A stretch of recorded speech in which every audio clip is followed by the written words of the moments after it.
यह Dubai air show में जंगी जहाज़ों का खूबसूरत मुजाहरा। आप देखिएगा किस तरह दुबई का झंडा बनाते हुए ये तैयारे अपनी मंजिल की तरफ गामजन है।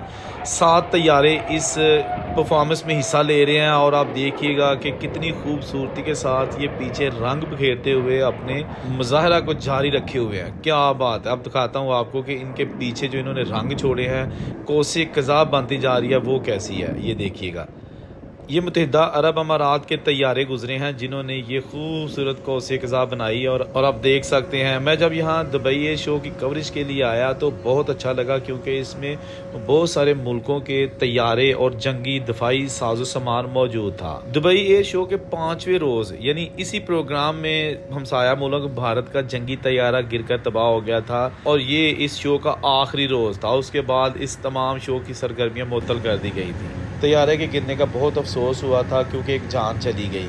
ये दुबई एयर शो हर दूसरे साल होता है, एक साल छोड़कर दूसरे साल।